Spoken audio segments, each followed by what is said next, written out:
తాకట్లో ఉన్న మీ బంగారాన్ని విడిపించి ఆ రోజు ఆన్లైన్ రేటుకి కొంటాం. Sharma gold company. నమస్కారం, వెల్కమ్ టు సుమన్ టీవీ. నేను గీతాంజలి. ప్రస్తుతం మనతో పాటు శ్రీ విద్య ఉపాసకులు, క్రియాయోగి ఆదూరి ఉదయ భాస్కర్ గురువు గారు ఉన్నారండి. వారితో మాట్లాడి డిసెంబర్ 4న దత్త జయంతి అంటే మార్గశిర పౌర్ణమి రోజు, మరి ఆ రోజు విశిష్టత తెలుసుకుందాం. అలాగే గురు పరంపరగా దత్త పరంపరగా ఉన్నటువంటి గురువులు ఎవరు, వారిని మనం ఏ విధంగా ఆరాధించాలి, వారి నుంచి మనం ఏం నేర్చుకోవాలి తెలుసుకుందాం. గురువు గారి మాటల్లో విందాం. గురుగారు నమస్కారం అండి. గురుభ్యో నమః. చాలా సంతోషం. అంటే ఒక ఎంతో విశేషమైనటువంటి రోజు గురించి మీతో చర్చించడం అనేది, మీ ద్వారా ఎన్నో విషయాలు తెలుసుకోబోతున్నాము. దత్త జయంతి అసలు ఏమిటి విశిష్టత చెప్పండి ముందుగా. ఓం శ్రీ గురుభ్యో నమః. గురుర్బ్రహ్మ గురుర్విష్ణు గురుదేవో మహేశ్వర గురు సాక్షాత్ పరబ్రహ్మ తస్మై శ్రీ గురవే నమః.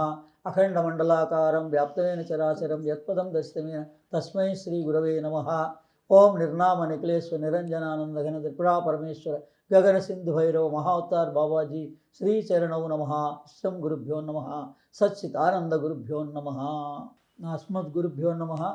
మా గురువుగారు డాక్టర్ అరిపిరాల విశ్వం గారు ఆనందఘన 2000 సంవత్సరంలో, ఎందుకంటే ఈ పౌర్ణమి కానీ అలాగే విశిష్టంగా పౌర్ణమి రోజు వచ్చే గ్రహణాలు కానీ చాలా ముఖ్యమైనవి. ఆ రోజున 2000 సంవత్సరంలో పౌర్ణమికి గురు పూర్ణిమ రోజున గ్రహణం రోజున నేను మా గురువుగారి ద్వారా ఉపదేశం పొందాను. అందుకని ఈ దత్త సంబంధమైనటువంటిది ప్రస్తుతం ఉన్నటువంటి అవధూత శ్రీ శ్రీ శ్రీ గణపతి సచ్చిదానంద స్వామి వారి పాదాలకి నమస్కారం చేస్తూ, ఈ గురు పరంపరని గురువుల్ని అందరినీ మనకి పరిచయం చేసినటువంటిది ఎక్కిరాల కృష్ణమాచారి గారు. ఎక్కిరాల ఆయన తమ్ముడు భరద్వాజ్ గారు, ఆయనేమో జగద్గురు ఎక్కిరాల కృష్ణమాచారి గారు, మరి వాళ్ళ తమ్ముడే ఎక్కిరాల భరద్వాజ్ గారు. మనం ఈరోజు చూస్తున్నటువంటి గురు దత్త సాంప్రదాయంలో సాయి దేవాలయాలన్నీ కూడా దత్త సాంప్రదాయానికి చెందినవే. కాబట్టి వీటిని ఇంతగా విస్తృతంగా ప్రచారం చేసింది, అనేక మంది గురువుల యొక్క చరిత్రల్ని వెలుగులోకి తీసుకొచ్చింది కూడా ఎక్కిరాల భరద్వాజ్ గారు. ఆయన సమాధి ఒంగోలులో సాయిబాబా మందిరంలో ఉంటుంది. నాకు పిలుపు వచ్చి ఆయన ఒకసారి రమ్మనమంటే వెళ్ళి దర్శనం చేసుకున్నా. ఆయన దర్శన భాగ్యం కూడా కలిగింది.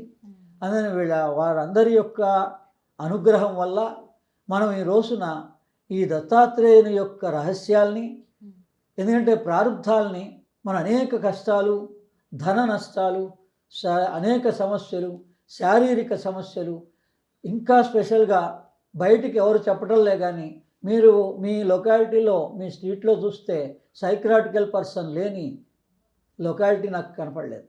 ప్రతి చోట ఎవరో ఒకళ్ళు సైక్రాటికల్గా ఉన్నారు సంవాట్. అందుకని వీటికి పరిష్కారం ఏంటి అంటే గాన్గాపూర్లో మనం వెళ్ళి చూస్తే వాళ్ళంతా సైక్రాటికల్ వాళ్ళందరికీ అక్కడ నివారణ జరుగుతుంది. అక్కడ అనేక మంది ఉంటారు, మరి వాళ్ళని బయట మనం కంట్రోల్ చేయలేము. అటువంటి ఎక్స్ట్రీమ్ పర్సన్స్ కూడా దత్తుల వారు ఆయన కంట్రోల్ చేస్తాడు. అందుకని ఈ దత్తక్షేత్రాలన్నీ కూడా విశేషంగా మానవులకు ఉపయోగకరంగా సర్వమానవాళికి ప్రారంధాలన్నీ తీసేటువంటి దాంట్లో ముక్కోటి దేవతల్లో మూలంగా దత్తాత్రేయులు వారు. అయితే అసలు దత్తాత్రేయుల వారంటే ఎవరు? చాలా మందికి ఇది ఒక సందేహం అండి. అంటే గురువు అని చెప్తున్నారు, దత్తాత్రేయుల వారు ఎవరు, ఎవరి అవతారం, ఎవరి రూపంగా చూడాలి, ఎలా కొలవాలి అని అడుగుతారు. అదే దత్తాత్రేయుల వారి గురించి నేను గతంలో 2 పుస్తకాలు రాశాను. ఒకటి మామూలుగా మనందరికీ కనిపిస్తున్నటువంటి దత్త స్వరూపం. ఈ తర్వాత షిరిడి సాయిబాబా కూడా దత్త అవతార స్వరూపం అని చెప్పేసి ఆయన దాంతో కూడా నేను గతంలో రాసి అందరికి డిస్ట్రిబ్యూట్ చేశాను. అంటే ఇక్కడ మనం గమనించాల్సింది ఏంటంటే ఈ 3 శిరస్సులతో మనిషి ఇలా పుడతాడా, అలా ఉంటాడా? మరి ఆ దత్త క్షేత్రాలకు వెళ్తున్నారు, ఆ ఆలోచన రావటంలే, జిజ్ఞాస రావటంలే మనుషులకి. అత్రి అనసూయ పుత్ర దత్తాత్రేయ. అందుకని దత్తాత్రేయుల మూలంలో ఆ యుగంలో అత్రి అనసూయలకి జన్మించారు బ్రహ్మ విష్ణు మహేశ్వర స్వరూపంగా.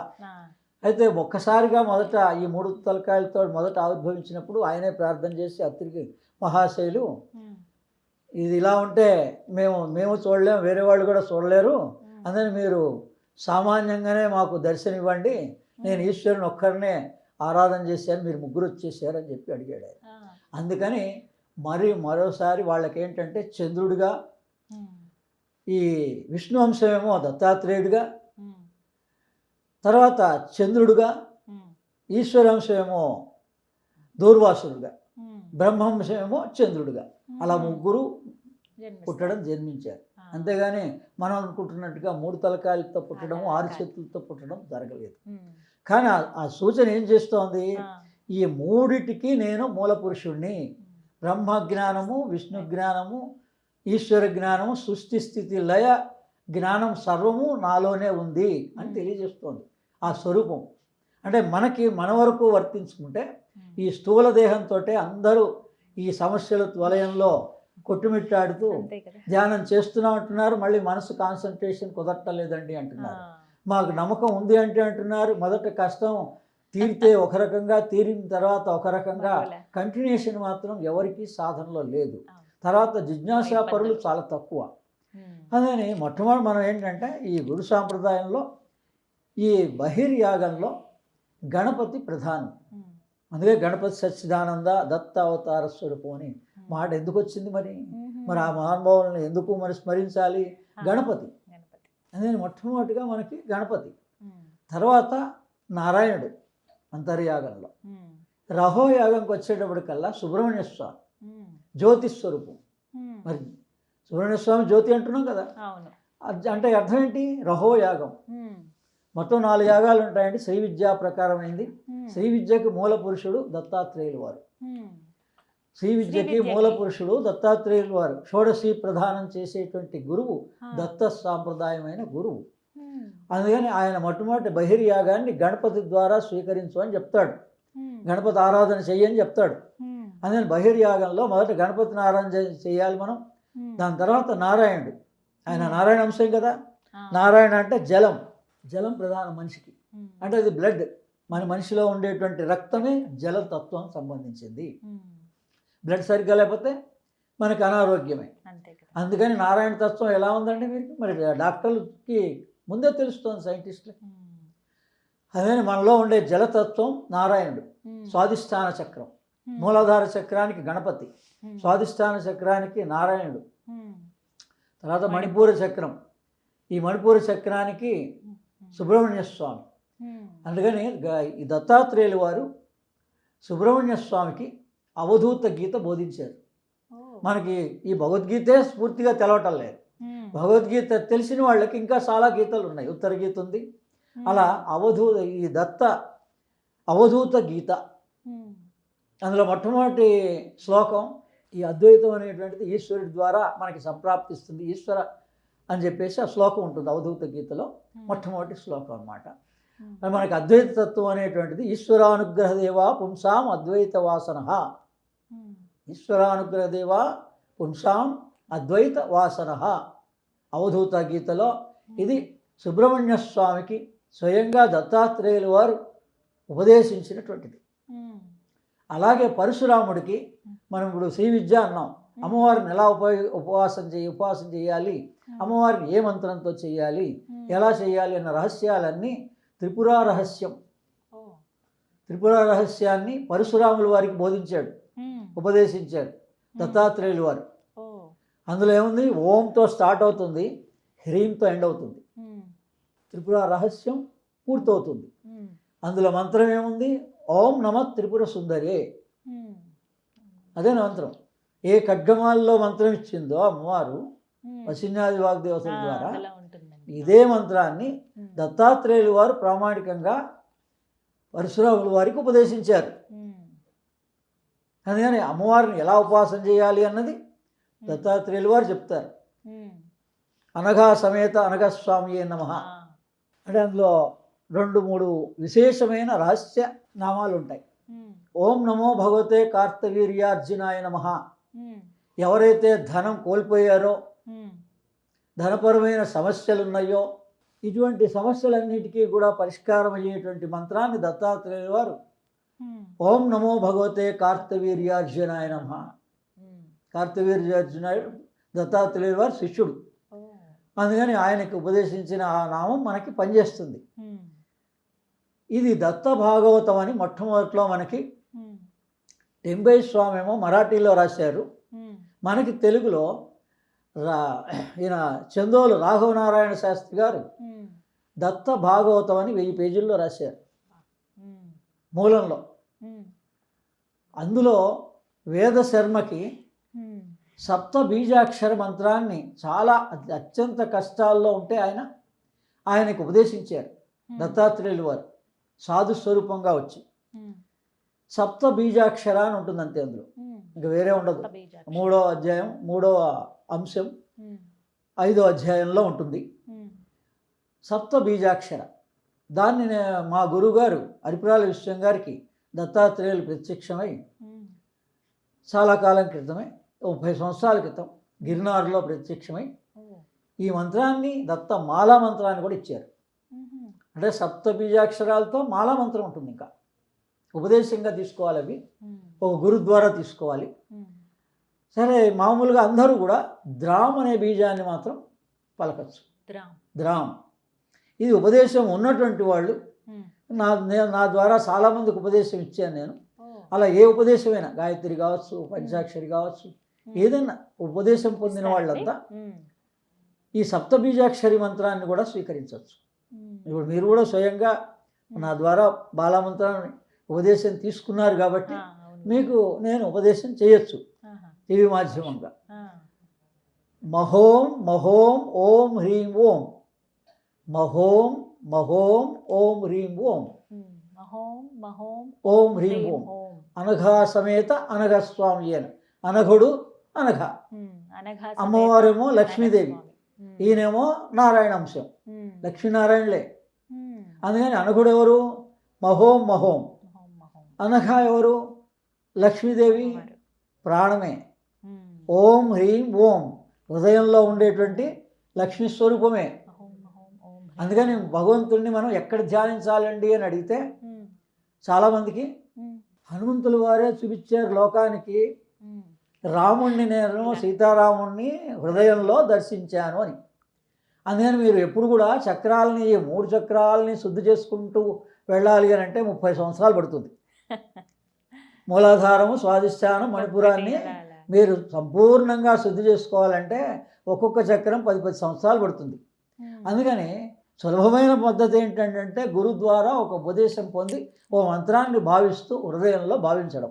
ఉమ్, అందుకని హృదయంలో ఆంజనేయ స్వామిని ఒకసారి తలుచుకొని ఆ రాముల వారు సీతాదేవి ఎలా ప్రత్యక్షమైందో మనకు కూడా మనకు కావాల్సిన నేను ఈ లోపలే ఉన్నటువంటి వాడు ఆ భగవంతుడు ఎవరు, ఏ స్వరూపంగా మీరు భావిస్తే ఆ స్వరూపం మీ హృదయంలోనే ఉంది, ఆ శక్తి. మహోం మహోం ఓం హ్రీం ఓం. ఆ ఓం హ్రీం, ఆ హ్రీంకారం అనేటువంటి బీజాక్షరం ఎక్కడ హృదయంలో స్పందిస్తోంది. అందుకని హృదయంలో మనం ధ్యానం చేస్తూ మహోం మహోం ఓం హ్రీం ఓం అని కనుక ధ్యానం చేయగలిగితే ధ్యానానికి మూలం దత్తాత్రేయులు వారు. ఉమ్, అందుకని ఈయన షోడశ కళా పరిపూర్ణుడు. అందుకని ఈయన ఈ పౌర్ణమి గడియల్లో ఉమ్, అత్రి అనసూయలకి పుత్రుడుగా జన్మించాడు. ఉమ్, తర్వాత మనకి శ్రీపాద శ్రీవల్లభ చరితామృతం అని ఉమ్, మొట్టమొదటి ఈ యుగంలో శ్రీపాదుల వారుగా పిఠాపురంలో జన్మాను. ఉమ్, స్వామి, అవును. అందుకని ఆయన చరిత్ర ఉంది. ఉమ్, అందుకని ఆ చరిత్రలో మామూలుగా ఈ ఉపదేశం లేని వాళ్ళు, మంత్రాన్ని చేయాలి సంశయం ఉన్నటువంటి వాళ్ళందరికీ దత్తాత్రేయ వజ్రకవచం ఉంది, అద్భుతమైంది. కవచం. ఉమ్, యూట్యూబ్లో సెర్చ్ చేస్తే వస్తుంది. దత్తాత్రేయ వజ్ర కవచం వాయిస్ రికార్డ్ కూడా ఉంటుంది. ఉమ్, అది పారాయణ చేయొచ్చు. దాని తర్వాత సిద్ధ మంగళ స్తోత్రం ఉంది ఉమ్, దత్తాత్రేయుల వారిది. మంగళాస్తో. విశేషంగా కోట్లలో సిద్ధమంగళ స్తోత్రాన్ని కూడా పారాయణ చేస్తున్నారు అవును. మనకు తెలిసిన వాళ్ళు గ్రూపుల్లో కూడా. ఇళ్ళ దగ్గర పారాయణ చేస్తున్నారు. చేస్తారండి. దాన్ని చదువుదాం. శ్రీపాద శ్రీవల్లభులి వారిచే స్తుతించేటువంటి సిద్ధమంగళ స్తోత్రం. ఉమ్, శ్రీమదనంత శ్రీ విభూషిత అప్పల లక్ష్మి నరసింహరాజ జయ విజయీ భవ దిగ్విజయీ భవ శ్రీమదకంఠ శ్రీ విజయీ భవ శ్రీ విద్యాధరి రాధ సురేఖ శ్రీరాఖీధర శ్రీపాద జయ విజయీ భవ దిగ్విజయీ భవ శ్రీమదకంఠ శ్రీ విజయీ భవ మాతా సుమతి వాత్సల్యామృత పరిపోషిత జయ శ్రీపాద జయ విజయీ భవ దిగ్విజయీ భవ శ్రీమదఖండా శ్రీ విజయీ భవ సత్య ఋషీశ్వర దుహితానందన బాపనార్యసుత శ్రీచరణ జయ విజయీ భవ దిగ్విజయీ భవ శ్రీమదఖండా శ్రీ విజయీ భవ సవితృకాఠక చయన పుణ్యఫల భరద్వాజ ఋషి గోత్ర సంభవ జయ విజయీ భవ దిగ్విజయీ భవ శ్రీమదఖండా శ్రీ విజయీ భవ దో చోపాతి దో లక్ష్మీ గణ సంఖ్య బోధిత శ్రీచరణ జయ విజయీ భవ దిగ్విజయీ భవ శ్రీమదఖండా శ్రీ విజయీ భవ. అసలు ఇంతవరకు చదివితే చాలండి. అద్భుతమైన రహస్యాన్ని ఇందులో దత్తాత్రేయులు వారు సూచనప్రాయంగా ఇటువంటి శిష్యులకి బోధించాడు. సుబ్రహ్మణ్య స్వామి లాంటి వాడికి, పరశురాముడు లాంటి వాడికి, వేదశర్మ లాంటి వాళ్ళకి ఈ రహస్యాన్ని తెలియజేశాడు. ఏమని? దో చోపాతి దో లక్ష్మీ గణ సంఖ్యాబోధిత శ్రీచరణ. సాంఖ్యంలో రహస్యం ఉంది, భగవద్గీతలో సాంఖ్యయోగంలో రహస్యం ఉంది. దో చోపాతి దో లక్ష్మి. దో అంటే 2, చో అంటే 4, పతిదేవ్ అంటే 9, ఈశ్వరుడు. లక్ష్మి అంటే 8. ఇది శ్రీపాద శ్రీవల్లభ చరితామృతంలో గాయత్రీ మంత్ర వివరణం తర్వాత దీని వివరణ అంతా ఉంది. నేను చెప్తున్నది నేను సొంతంగా చెప్తున్నది కాదు. అందుకని కానీ ఎంతోమంది ఏదో పేరుకి ఇన్ని రోజులు చదవాలండి, అన్ని రోజులు చదవాలండి అని చెప్పేసి ఇప్పటికే కొన్ని లక్షల కాపీలు శ్రీపాద శ్రీవల్లభ చరితామృతం చదివిన వారు ఉన్నారు. కానీ నేనేం చెప్తున్నా, కేవలం సిద్ధమంగళ స్తోత్రంతో మీ జన్మ తరించబడుతుంది. ఒక్క స్తోత్రం చాలు. ఇప్పుడు ఏం రాశాడు ఆయన? ఈ సంఖ్య నాది, కోడ్ వర్డ్ ఉంది, పాస్వర్డ్ లాగా. మీ గురువులు, సద్గురువులు, జగద్గురువులు, శ్రీకృష్ణ పరమాత్మ అందరి దర్శనం అవుతుందా అని అడిగారు. మీరు పాస్వర్డ్ని ఉపయోగించుకోండి, మీకు అవుతుంది. నాకు అయింది, మా గురువులకి అయింది. ఏముంది నంబరు? 2, 4, 9, 8. ఈ సృష్టి యావత్ రహస్యం అంతా 2, 4, 9, 8లో ఉంది. 2, 4 అంటే 24 గాయత్రి మంత్రం. నేను గాయత్రి స్వరూపుణ్ణి నేనే అంటున్నాడు ఆయన. అలాగే శ్రీచక్ర స్వరూపుణ్ణి నేనే. 9 అంటే శ్రీచక్రం, మీకు అందరూ తెలుసు. అలాగే 9 అనేది ప్రణవము, నవము, ఓంకార రహస్యం ఇందులో ఉంది. సూర్యుడిలో ఉన్నది ఓంకారమే. నేనే ఆ సూర్యనారాయణ్ణి. మీకు దత్తాత్రేయుడు కనిపిస్తూనే ఉన్నాడు. పొద్దునే తెల్లారి లేవగానే ఆ అరుణోదయము, ఆ అరుణ కాంతుల్ని మనం గమనించాలి. ఇవన్నీ కూడా మీకు నుదుటిలో సాక్షాత్కరిస్తాయి. మీరు సూర్యోపాసన చేస్తే సూర్యుడిగా, చంద్రోపాసన చేస్తే చంద్రుడిగా, అగ్ని ఉపాసన చేస్తే అగ్ని, నక్షత్రాలుగా మీకు అన్నీ కూడా కృతికా నక్షత్రం అన్నారు. అందుకని అగ్ని ఉపాసన చేస్తే నక్షత్ర దర్శనం అవుతుంది. సూర్యోపాసన చేస్తే సూర్యబింబం గోచరించబడుతుంది. చంద్రోపాసన చేస్తే చంద్రబింబం గోచరించబడుతుంది. నేను అన్ని అనుభవపూర్వకంగా 24 సంవత్సరాల్లో ఈ శ్రీ విద్య వల్ల, క్రియాయోగం వల్ల ఈ ఉపాసనలన్నీ చేసి బహిర్యాగ, అంతర్యాగ, రహోయాగ, మహాయాగాలు పూర్తి చేశాను నేను. అందుకని చెప్తున్నా ప్రామాణికంగా 2, 4, 9, 8. అందుకే ఈ రహస్యం ఎక్కడుందండి, దీన్ని ఎలా ఉపయోగించుకోవాలంటే మీరు వెంటనే మనకందరికి జగద్గురు కాబట్టి, శ్రీకృష్ణ పరమాత్మ కాబట్టి భగవద్గీతలో దీని వివరం ఉందన్నమాట. ఈ 2, 4, 9, 8. 2వ అధ్యాయం సాంఖ్యయోగం, 4వ అధ్యాయం జ్ఞానయోగం, 9వ అధ్యాయం భగవద్గీతలో ఉంది. అలాగే 8వ అధ్యాయం అక్షర పరబ్రహ్మ యోగం. ఇవి గుర్తుపెట్టుకుంటే చాలు మీకు. ఈ 4 ఆదిశంకరాచార్యులంతటి వాళ్ళు ఈ భగవద్గీతకి వ్యాఖ్యానం రాశారు మహానుభావుడు. ఆయన ఏం చెప్పాడు? ఒక రహస్యం, ప్రతి మంత్రానికి, ప్రతి గ్రంథానికి బీజము, శక్తి, కీలకం ఉంటాయి. ఈ 3 కన్నా గొప్పది హృదయం. ఈ భగవద్గీత హృదయం ఏదేంటంటే 4. జ్ఞానయోగం భగవద్గీత యొక్క హృదయం. ఒక్క శ్లోకం చాలు. ఈ దత్త సాంప్రదాయంలో ఉన్నవాళ్ళంతా భగవద్గీతను కూడా పారాయణ చేయాలి. భగవద్గీతను పారాయణ చేసే వాళ్ళంతా గురువు కోసం దత్త పారాయణ చేయాలి. ఇది ఆ రెండింటి యొక్క అది 2లో ఉన్న రహస్యం.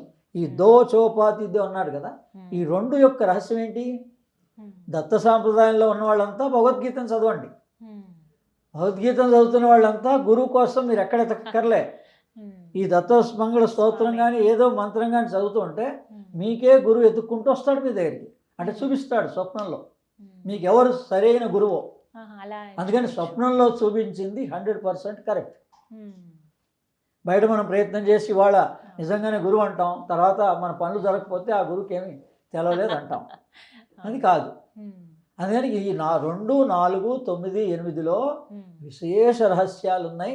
ఒక సైంటిస్ట్ పరిశోధన చేసినట్టుగా కనుక మనం అంత ఇంట్రెస్ట్ కనుక జిజ్ఞాస చూపించిన వాడికి వీడు కూర్చున్న చోట్లోనే అంతటి మహనీయుడు అవ్వచ్చు.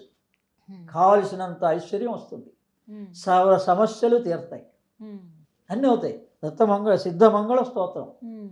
ఈ సిద్ధమంగళ స్తోత్రం చూస్తే చదివితే ఇంకో రహస్యం ఉంది. సిద్ధులందరూ దర్శనమిస్తారు అని అర్థం, దీని అర్థం. అందుకని దీని పేరు సిద్ధమంగళ స్తోత్రం పెట్టారు. మీకే సిద్ధులు వచ్చి దర్శనమిస్తారు ఒక్క ఈ స్తోత్రం పారాయణ చేస్తే. దీనికే నియమాలు లేవు కదా, మీరు పెట్టుకోండి మీ ఇష్టం, నేను చేయొద్దని నేను అంటలే. కానీ అలా ఆగిపోకండి, నిత్యము చదువుతూనే ఉండండి. ఈ ఒక్కటి నామం దోచోపాధి దో లక్ష్మీ గణ సంఖ్యా బోధిత శ్రీచరణ అని ఒక్కటి గుర్తుంటే మీ జన్మ ధన్యం అవుతుంది. నా జన్మ ధన్యమైంది. నాకు ఆ రకంగా 2, 4, 9, 8లో విశేష రహస్యాలన్నీ. 8 అంటే ప్రకృతి అండి, ఈ ప్రకృతి. 9 అంటే నవ ప్రణవము. 2, 4 అంటే 2 ప్రకృతి పురుషుడుగా సాంఖ్య యోగంగా. భగవద్గీత సాంఖ్యయోగంలో దీని వివరణ అంతా ఉంటుంది. 4వ నంబర్ ఏమో జ్ఞానయోగంలో ఉంటుంది. జ్ఞానయోగంలో కూడా మొదటి శ్లోకం వస్తే చాలు మీకు. ఇమం వివస్వతే యోగం ప్రోక్తవాన్ అవ్యయం అన్నాడు. జ్ఞానయోగంలో మొదటి శ్లోకం ఇమం వివస్వతే యోగం ప్రోక్తవాన్ అవ్యయం. అంటే ఈ అవ్యయమైన నాశనరహితమైనటువంటి ఈ యోగాన్ని నేను మొట్టమొదట సూర్యుడికి ప్రదానం చేశాను. సూర్యుడు మనువుకి ఇచ్చాడు, మనువు ఇక్ష్వాకుకి ఇచ్చాడు అన్నాడు. మనువు అంటే మనమే, మనుషులు. మనం ఎవరిని ఉపాసన చేయాలి? అప్పుడు సూర్యోపాసన చేయాలి, సూర్య నమస్కారాలు చేయాలి, అంతే. గాయత్రి మంత్రం లేదా గాయత్రి మంత్రం లేకపోతే అనేక రకాల విశేషమైన గాయత్రి ఆల్టర్నేట్స్ ఉన్నాయి. అరవిందో గాయత్రి చేసుకోండి. చాలా ఉన్నాయి గాయత్రి. అంటే 24 గంటల్లో మనం ఎలా జీవించాలో, ఏ ప్రకారంగా జీవిస్తే యా నిశా సర్వభూతానాం తస్యాం జాగర్తి సంయమి. ఈ రహస్యాన్ని రాత్రిలో ఉంటుందండి అందరి రహస్యం. ఎందుకంటే ఈ దత్తాత్రేయుడు అంటే ఒకటేమో నారాయణ అంశం చెప్పాం, రెండోది చంద్రుడు అన్నాం, మూడోది దూర్వాసుడు అన్నాం. దూర్వాసుడు ఆర్యా ద్విశతి అని ఇచ్చేసాడు. అద్భుతమైనటువంటి అమ్మవారిని స్తుతించేటువంటి ఆర్యా ద్విశతి. అందులో చాగంటి వారి వ్యాఖ్యానం వినండి. మీకు ఎక్కడ దేహంలో ఏ సమస్య ఉంటే మీరు లలిత అంటే నుదుటి మీద ఏదైనా సమస్య వస్తే లలిత అనుకుంటే చాలు అని ఉంది. అలా ప్రతి భాగానికి ఆర్యా ద్విశతిలో రహస్యాలు ఉన్నాయి. ఇదంతా ఎవరి కృప? దత్తాత్రేయుడు వారి కృప. అదే కదా. మరి ఆయన వేరు ఎలా అవుతాడు? లలితా సహస్రనామం వేరు ఎలా అవుతుంది? శ్రీ విద్య వేరు ఎలా అవుతుంది? పురుషుడిగా భావిస్తే దత్తాత్రేయుడు, స్త్రీగా భావిస్తే మహా త్రిపుర సుందరి. ఏకముఖి దత్తుడే మహావతార్ బాబాజీ లోకానికి. అందుకని మనకి ఈ నియమాలు ఇవన్నీ కాకుండా యావత్ ప్రపంచానికి కూడా క్రియాయోగంగా, శ్రీ విద్యాపరమైన క్రియాయోగంగా మహావతార్ బాబాజీ 150 సంవత్సరాల నుంచి లహరి మహాశయని ఆశ్రయంగా తీసుకొని, లహరి తర్వాత పరమశివ యోగానంద, యుక్తేశ్వరగిరి, పరమశివ యోగానంద, ఈ ముగ్గురు మహానుభావుల ద్వారా యావత్ ప్రపంచానికి ఈ క్రియాయోగాన్ని అందించారు. ఓంకార సాధనే. ఈ 9 అనే నంబర్ ఉంది కదా, దాని రహస్యం ఇదంతా. 9 అంటే ప్రణవము, తస్య వాచక ప్రణవ. ఈ 9 అంటే ఓంకారమే. ఈ ఓంకారాన్ని వివరంగా తీసుకుంటే 24గా గాయత్రి మంత్రం అయింది. దీన్నే ఆనాపానాసతి అని బుద్ధుడు బోధించాడు. దీన్నే క్రియాయోగం అని మహావతార్ బోధించాడు. మొత్తం అంతా ఒకటే కదండి, మనం వేరుగా భావిస్తున్నాం. ఎక్కడో అక్కడ మీరు మొదలు పెట్టండి. మీరు రోజు ఓంకార సాధన చేసుకోండి, లేదా సంధ్యా సమయంలో ఇటువంటి స్తోత్రాలని పారాయణ చేయండి. స్తోత్ర పారాయణ చేస్తే ఏమొస్తుంది? మన శోకం దూరం అవుతుంది. ఏ స్తోత్రం చదివినా మీ ఇష్టం, ఏదైనా స్తోత్రం చదవండి. అదే ఈ దత్త సాంప్రదాయంలో చాలా విశేషంగా దత్తుల వారు లోకానికి అనుగ్రహించడానికి దా అంటే ఇచ్చేవాడు, ఉమ్, తా అంటే అమృతం, ఉమ్, అమృతత్వాన్ని ప్రదానం చేసేవాడు. అంటే మనిషికి మరణ భయమే జన్మ జన్మలు ప్రాప్తిస్తోంది. ఈ జనన మరణ రహస్యం మీకు తెలిసిపోతే అవును. మరణ భయం లేదు, నాకైతే లేదు. ఉమ్, ఎందుకంటే రోజు మనకి ఈ మనస్సు ప్రాణము ఉమ్, ఆత్మలో కలుస్తున్నాయి. ఉమ్, ఆ నిశా సర్వభూతానామని రాత్రిపూట వాళ్ళు కాన్షియస్గా ఉంటారు యోగులు, మహానుభావులు. ఉమ్, అంటే సమాధి స్థితిలో మీకు ఆ రహస్యాలన్నీ తెలుస్తాయి. ఉమ్, మొదట సవికల్ప, తర్వాత నిర్వికల్ప. ఉమ్. రోజు కూడా 24 గంటల్లో ప్రతిరోజు మరణం జననం జరుగుతోంది. ఉమ్, ఇది తెలిస్తే మీకు ఇంక మరణం గురించిన భయం ఎందుకు ఉంటుంది? దేహం ఒక ఒక టైం వస్తుంది, దీంతో ఎంతవరకు పని చేయాలో డ్యూటీ చేయాలో చేసాం, తర్వాత ఇంకో దేహాన్ని ఇస్తాడు భగవంతుడు, దాంతో మీరు ఏం డ్యూటీ చేయాలో చేయండి. మీకు ఆడగా చిట్ట చివరిలో మీరు ఏం స్మరిస్తే అటువంటి జన్మ వస్తుంది. మీకు ఆడగా ఉన్నవాడు మొగ్గ కావాలంటే వస్తుంది, మగవాడు ఉన్నాడు ఆడ కావాలంటే వస్తుంది. మీ చాయిస్ ఈజ్ యువర్స్. ఉమ్, చిట్ట చివరిలో స్మరించగలగాలి. ఉమ్, అందుకని అదేదో రోజు ఓంకారం స్మరిస్తే ఉమ్. ఇంకా ఓంకారంలోనే లీనమైపోతాడు. ఆ, నన్ను తెలుసుకున్నవాడు నాలో ఐక్యమైపోతాడు అని భగవద్గీతలో ప్రామాణికంగా ఉంది. కృష్ణ భగవాన్ చెప్పారు. అవును. ఇప్పుడు దత్తుల వారిని మనం తెలుసుకున్నాం ఇంత వివరంగా. ఉమ్, ఆయన ఏమన్నాడు? నేను ఎక్కడుంటే అక్కడ సూక్ష్మదేహంగా ఉమ్, నేను ఉన్నాను. ఉమ్, ఈ రహస్యాన్ని తెలుసుకున్న వాడికి పునర్జన్మ ఇంకా లేదు, ఉమ్, ఇదే చివరి జన్మ. ఉమ్. మహోం మహోం ఓం హ్రీం ఓం, మహోం మహోం ఓం హ్రీం ఓం. ఆ రోజు పౌర్ణమి రోజున విశేషంగా ఉమ్, ఎక్కువసేపు ధ్యానం చేయండి. ఉమ్, మామూలు వాళ్ళు ఏకబీజాక్షరం ద్రామ్ చేయండి. ఉమ్, లేని వాళ్ళు, ఉపదేశం లేని వాళ్ళు ఇలా సిద్ధమంగళ స్తోత్రాన్ని చదవండి. ఉమ్. అందులో ఈ దో చౌపాతి దో లక్ష్మీ గణ సంఖ్యా బోధిత అనేటువంటి దాన్ని బాగా ధారణ చేయండి. 2, 4, 9, 8 నంబర్లని వాళ్ళు లక్కీ నంబర్స్గా పెట్టుకోవచ్చు. ఉమ్, వాళ్ళు 4 కలిపి పెట్టుకోవచ్చు, ఒక్కొక్కటి పెట్టుకోవచ్చు. ధారణ చేస్తూ ఉండండి. మీ విశేషమైన జ్ఞానం ఆ భగవంతుడే, ఆ గురుస్వరూపమే మీ లోపల నుంచి మీకు ఒక పుస్తక రూపేణ అందిస్తాడు. అందుకని ఈ 2 పుస్తకాల సారాంశాన్ని నేను మరోసారి ఈ పుస్తకంగా PDF ఫైల్గా రాసి అందరికీ లోకానికి అందిస్తున్నా. ఉమ్, మీకు కావాల్సిన వాళ్ళందరూ ఉమ్, agastyaspiritual.orgలో వెబ్సైట్లో సెర్చ్ చేయండి, ఉమ్. లేదా సుమన్ టీవీని సంప్రదించండి. వాళ్ళ ద్వారా మీకు ఈ PDF ఫైల్స్ అందుతాయి. సంతోషం. అందుకని లోకానికి అందరికీ, మీ అందరికీ కూడా దత్త జయంతి శుభాకాంక్షలు. సంతోషం. దత్తాత్రేయులు వారన్నా, శ్రీకృష్ణ పరమాత్మ అన్నా, మహావతార్ బాబాజీ అన్నా, మీరు ఏ గురు స్వరూపంగా భావిస్తున్నారో ఆ గురు అనుగ్రహ ప్రాప్తిరస్తు. సంతోషం గురుగారు, ధన్యవాదాలండి.